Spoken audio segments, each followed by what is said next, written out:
in today's video, we're going to be talking about some potential reasons why, as a lash artist, you could be losing your clients. So,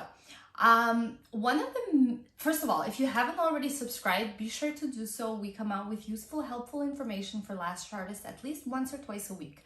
So, now we're going to get into this video.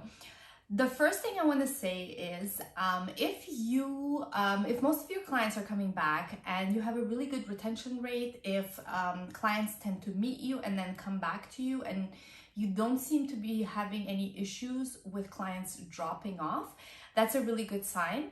And you can still watch this video, but more than likely this video is probably not for you since you're not having any issues with that.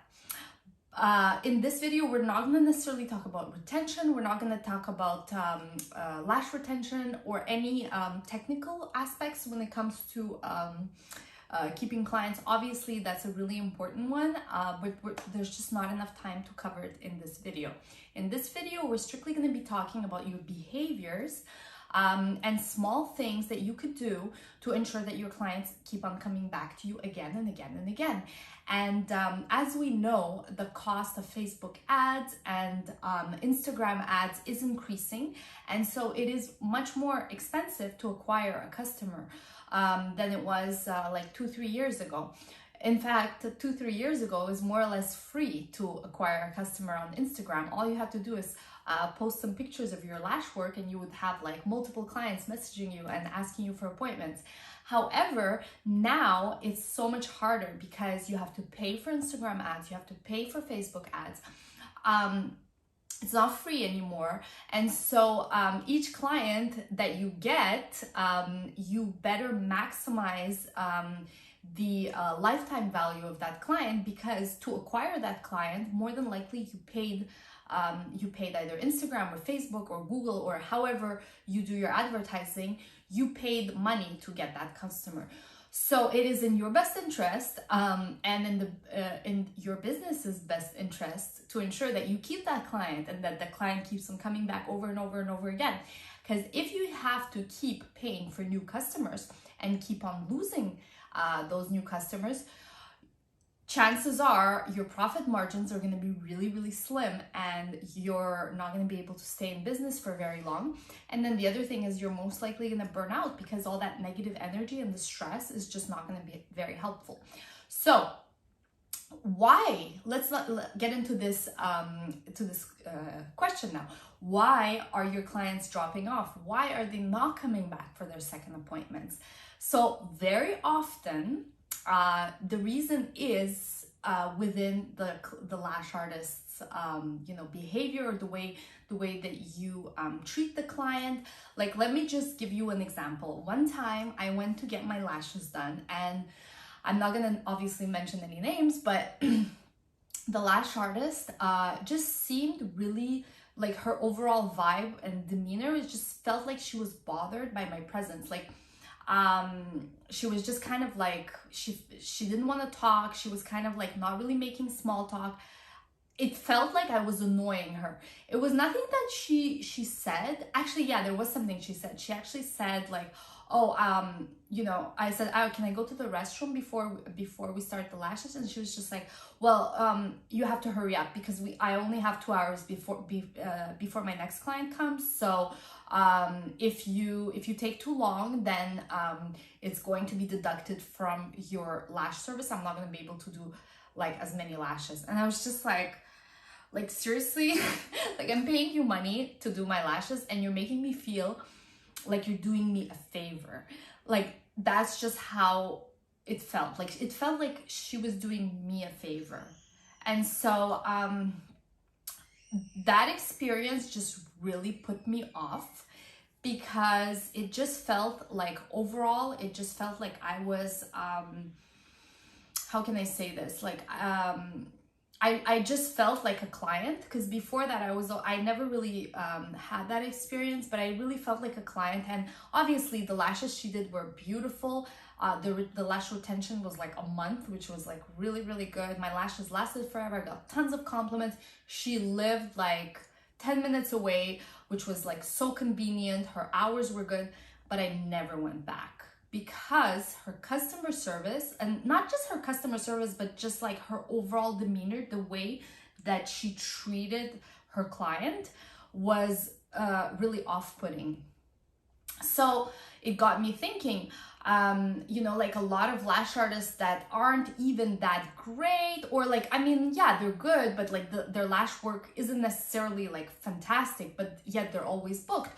So why is that? Very often it's because they treat their clients really, really well. They develop relationships with their clients. It's really important for you to, if you see that the client is not interested in talking, then you zip it. You don't talk. You don't start yapping about the fight you had with your boyfriend, or the fight you had with your previous client, or gossiping about your previous clients. That's extremely off-putting also. I remember this one girl that worked with us. She was always gossiping about clients to each other.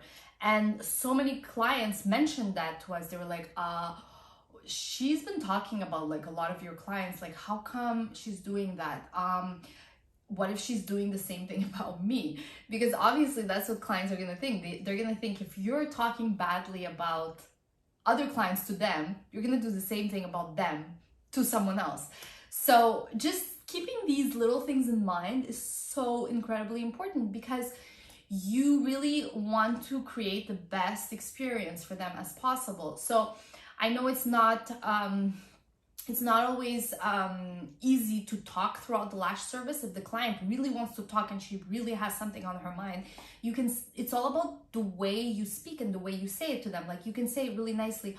Oh, like say it with like a little bit of laughing, or like a little bit of a joke, like, oh, by the way, like if we continue talking, I love talking to you. If we continue talking, we're just never gonna finish. We're gonna be here all night. So why don't we finish the set and then keep like 5 to 10 minutes at the end of the set, so you can fill me in on all the details from your latest dating adventure, or your latest trip, or your latest whatever they want to talk to you about. Because very often clients will want to fill you in on the details of what happened since you last saw them, because you're developing relationship with them. But if you look disinterested, or you're hurrying them, or you're telling them to hurry up, and like you have another client and all you care about is that money, like that money sign, those clients are going to go somewhere else. Because at the end of the day now, competition is getting stronger and stronger for lash artists, and you know, they have options. So it's not like you're the only one in town, or like in your area. Very often there's going to be other lash artists that are going to be just as good, or if not better than you. And so at the end of the day, if you want to make sure that you're constantly booked and you're constantly getting those referrals, first of all, because the clients that you treat well and do their lashes well, they're going to refer their friends. But not only that, the clients keep on coming back again and again and again, and you don't have to necessarily advertise anymore and spend money on ads. You got to treat them really, really well. And that is all about your approach and the way that you speak to them, the way that if you're the same example I just gave, if you basically tell them like, oh, we got to stop talking because we're never going to finish. Like if you say it in like a kind of rude and aggressive way, that client's just going to feel really uncomfortable and will probably not want to come back again, or may not feel like coming back again. It just leaves a bad taste in their mouth. And it's all about in your approach and the way that you speak and the way that you approach the client and the way that you make them feel. And then there's other clients that obviously don't want to talk, which is fine. Like we mentioned before, they don't want to talk, that's fine. You just don't talk. You have to read them. You have to read them very well. You have to read them, like assess how they're feeling that day. If they look like they're in a little bit of a bad mood, you can talk to them, try to talk to them. If you see that they're not into it, just do their lashes and just be really nice, but don't force it. Don't force the conversation. Don't force your own problems that you're dealing with either your personal life or your other clients. That's not their problem. Like they're here to get their lashes done, to relax, to vent if they need to, and leave. Like it's not as much as you they are paying you to be their therapist, but you are not paying them to be your therapist. So that's another very important distinction to keep in mind, because if you start talking about your own things, you really don't want to burden them. Like it's not a two-way street, because you're the one working, they are coming in for the service. That's extremely important to really make that distinction. So that is it for today. I hope that you guys found this helpful and useful. I would love to know your thoughts, and I would love to hear if you guys have had experiences with clients, and if you have noticed, you know, or if you have gone for a lash service and gotten a certain kind of interaction that you liked or didn't like. I would love to hear it in the comments and see what you how you guys dealt with it. And also I would love to know what you think, and if you found this advice helpful, or if you knew this already and it's just you know, not something that you found useful, because we make videos based on your feedback and what you guys want more of, want to hear more of, want to hear less of. So it really would help us gauge you know, what you like and what you want to see more of on this channel. So thank you once again for watching, and we'll see you in